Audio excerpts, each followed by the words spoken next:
안녕하세요. 성경이 우리 삶에 조금 더 가까이 쉽고 재미있게 다가오는 시간, 소문난 성경교실과 함께할 길성은 목사입니다.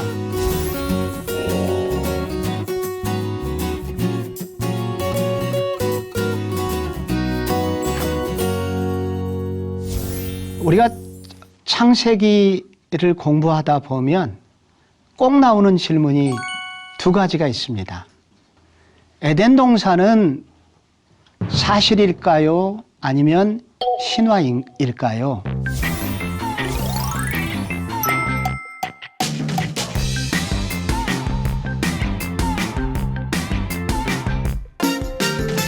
고대 바벨론에 많은 신화들이 있고 서사시들이 내려오고 있는데 이것은 성경보다 먼저 기록이 되어 있습니다.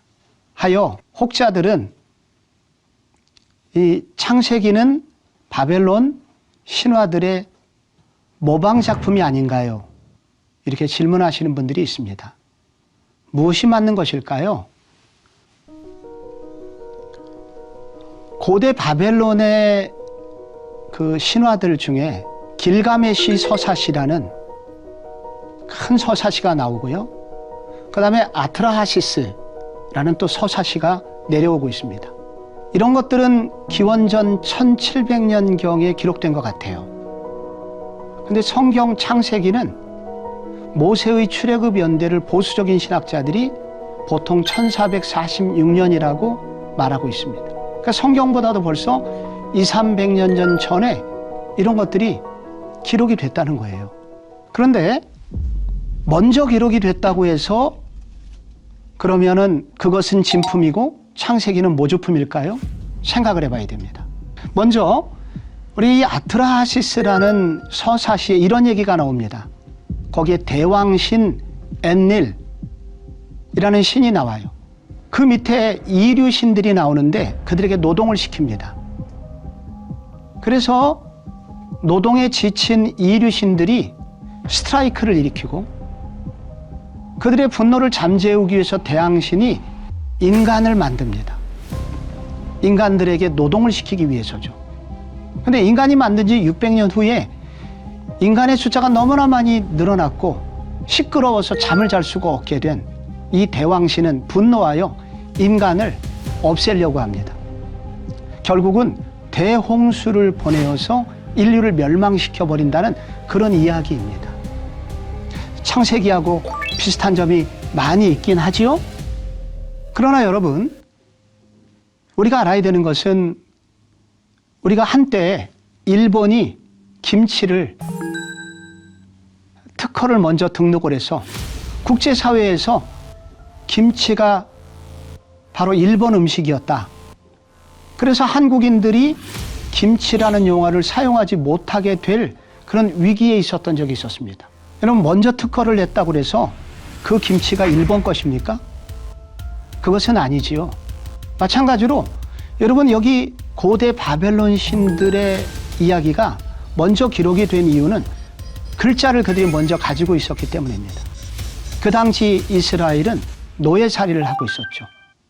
먼저 기록을 했다고 해서 그 사건이 그들의 것이고 그들의 신이 만든 것이다 라고만은 주장할 수가 없는 것입니다.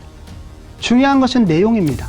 여러분께서 앞으로 창세기를 공부하시면서 바벨론의 신이 참신인가, 성경에 나오는 신이 참신인가를 여러분이 곰곰이 따져보시고 여러분이 스스로 판단을 하셔야 됩니다. 여러분, 그래서 우리는 창세기를 조금 더 깊이 공부할 필요가 여기 있다고 저는 생각이 됩니다. 창세기 1장에는 인간 창조가 나옵니다. 그런데 창세기 2장에도 인간 창조가 나옵니다. 어떤 차이가 있을까요? 창세기 1장은 개요를 설명하는 것이고 창세기 2장은 그 개요를 조금 더 깊이 들여다보는 그런 관점으로 기록된 것이 2장입니다. 그래서 1장은 첫날부터 6일까지 긴 6일 동안의 창조를 개요를 설명하고 그 창조 중에서 가장 중요했던 인간이 그럼 어떻게 만들어졌느냐, 클로즈업을 하고 있습니다. 여기에 바벨론 신과 그리고 인간을 창조하신 성경의 하나님이 차이가 있습니다. 어떤 차이가 있을까요?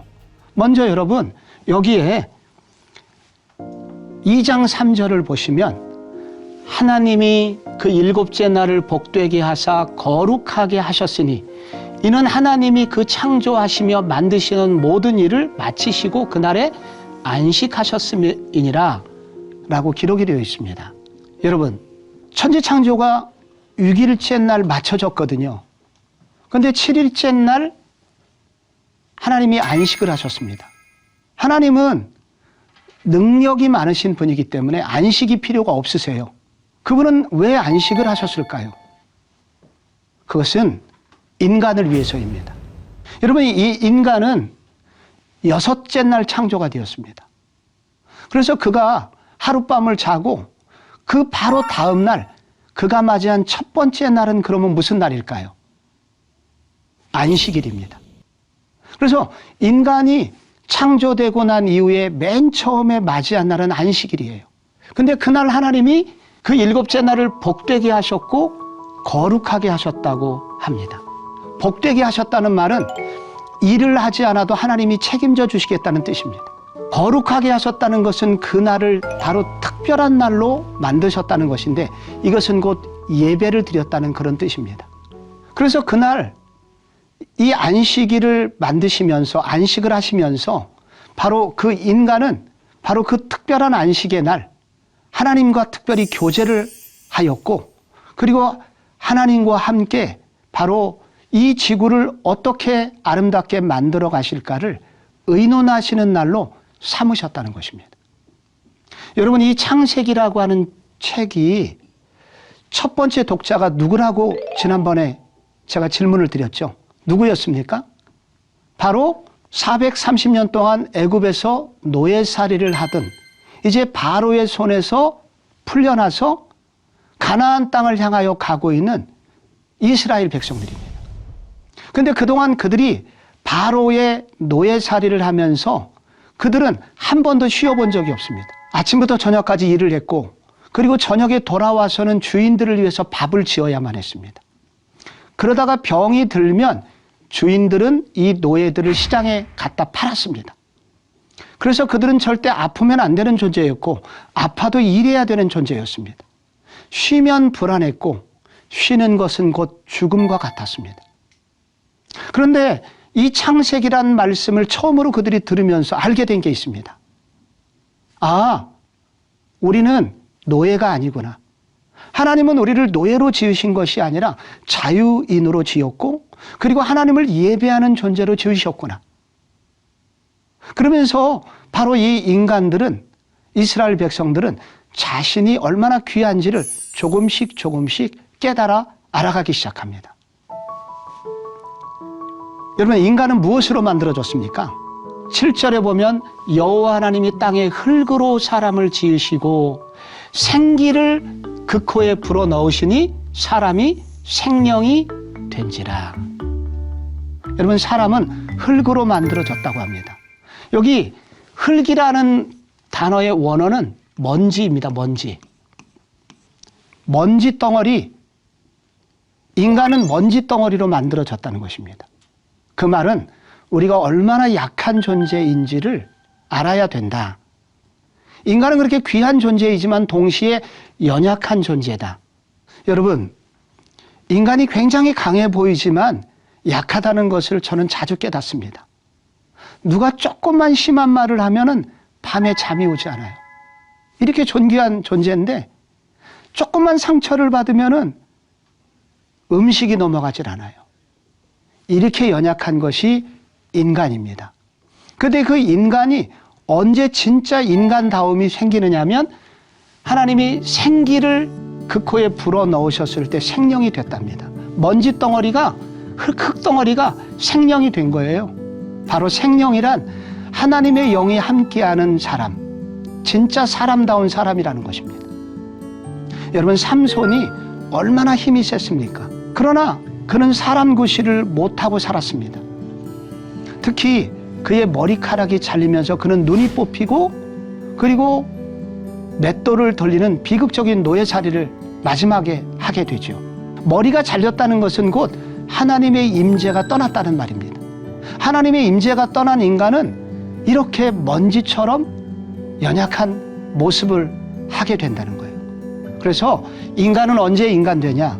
우리의 인간의 연약함을 알고 또한 하나님의 영이 함께 하시는 것을 체험할 때 비로소 인간은 인간이 된다 말하고 있는 것입니다. 에덴 동산 이야기가 나옵니다. 여러분, 에덴 동산은 실제로 있었던 장소일까요? 아니면 신화였을까요? 우리가 신화라고 하는 것은 근거가 없을 때, 실제로 있었던 근거나 혹은 증명할 만한 것이 없을 때 신화라고 말합니다. 근데 성경의 기록을 보면 성경은 이것이 역사적 실제 장소였다고 설명을 해요.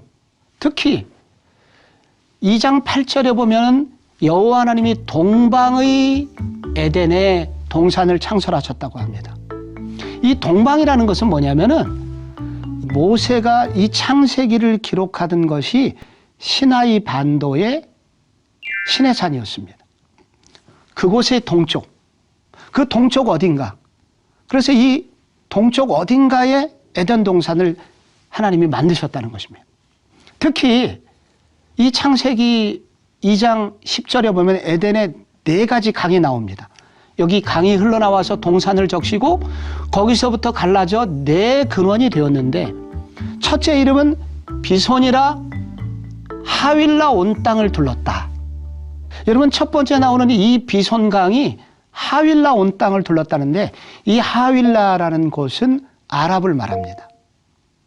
오늘날도 고고학자들의 이야기에 따르면 이 아라비아 반도를 크게 흘렀던 강줄기가 있었다.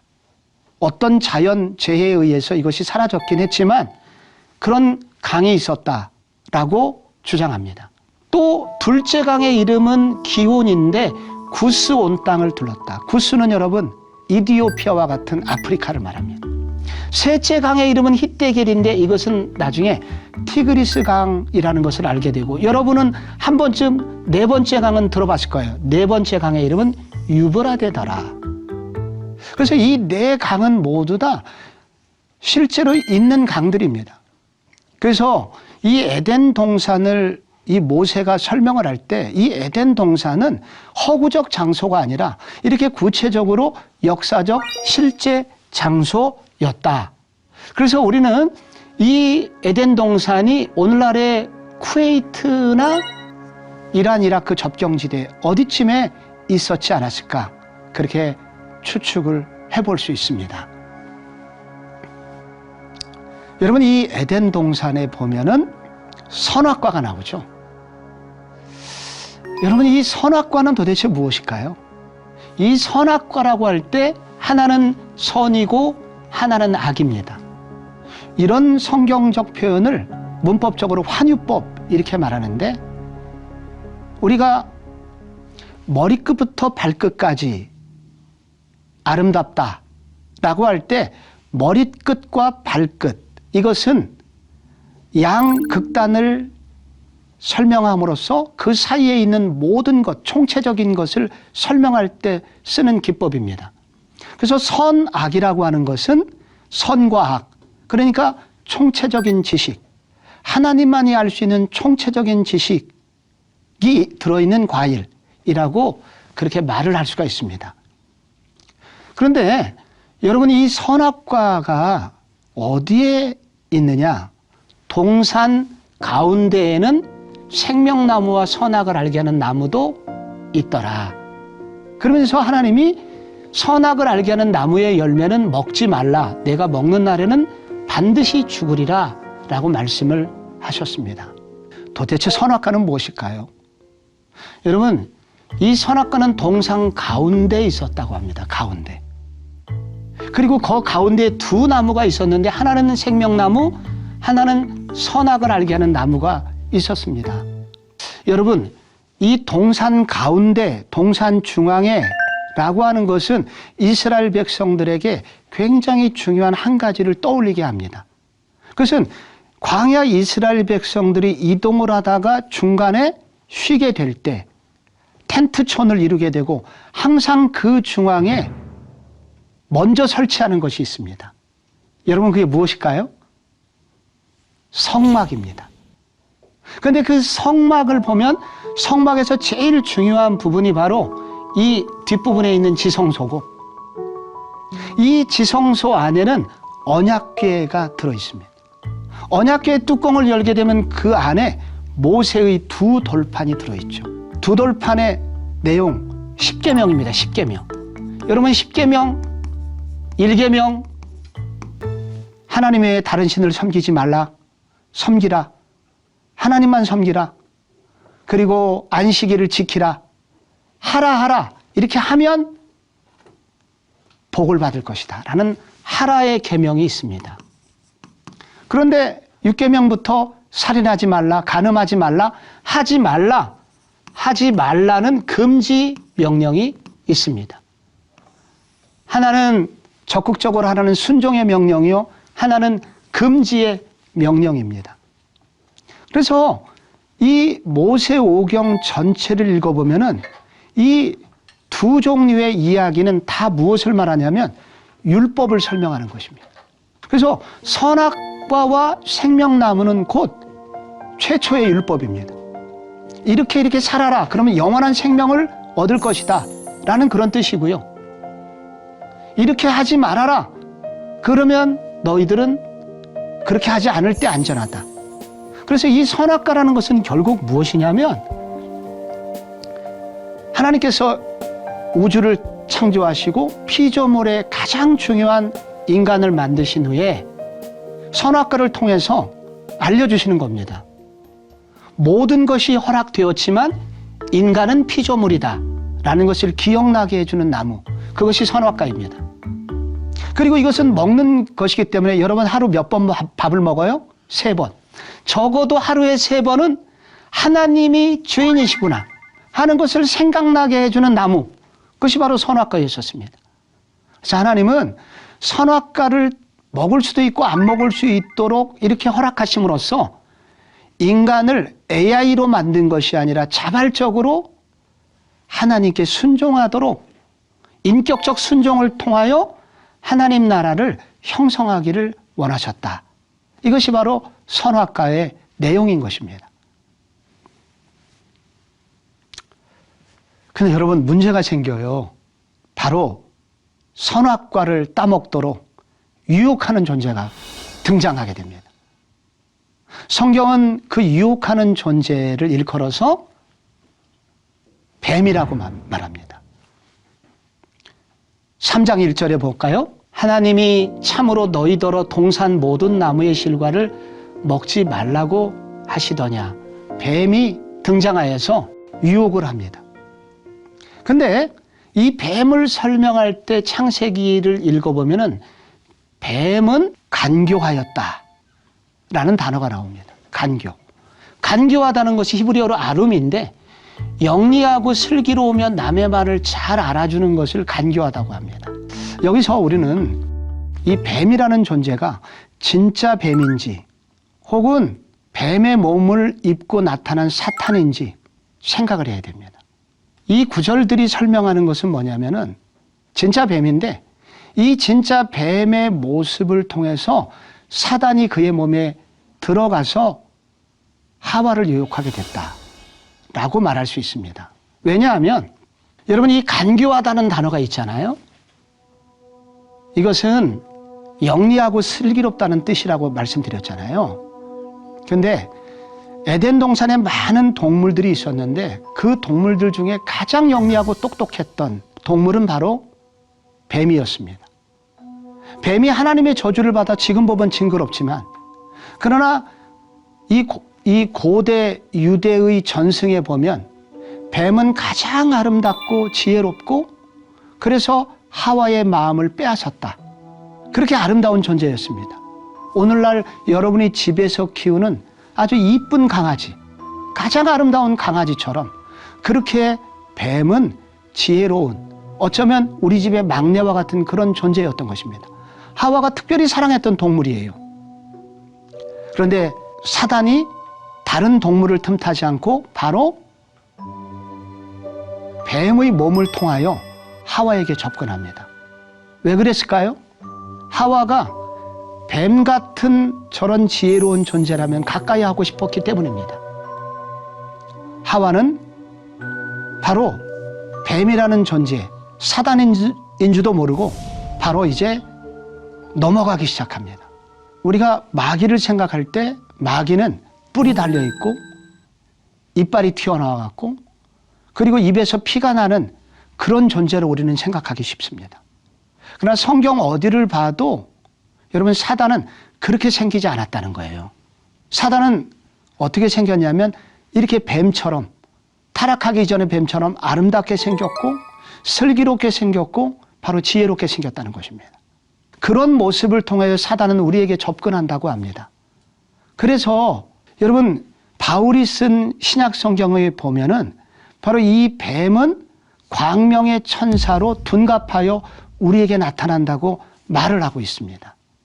어느 초등학교 미술 시간에 귀신을 그려라, 마귀를 그려라 라는 시간이 있었는데 어느 여학생이 너무 이쁜 여자를 그렸습니다. 루즈도 바르고 귀걸이도 이쁘게 하고. 그래서 지나가다가 선생님이 너희 엄마니?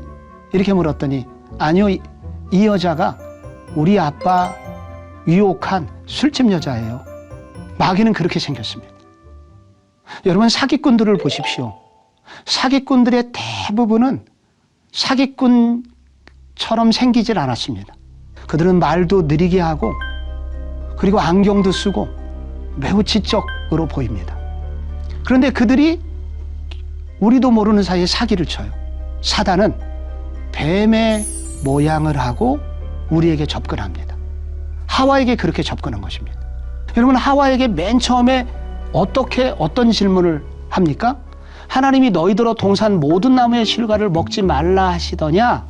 이런 질문인데 이 사단의 첫 번째 질문을 통해서 알 수 있는 것은 사탄은 우리의 생각을 흔들어 놓는다는 거예요. 우리의 지성을 먼저 공격합니다.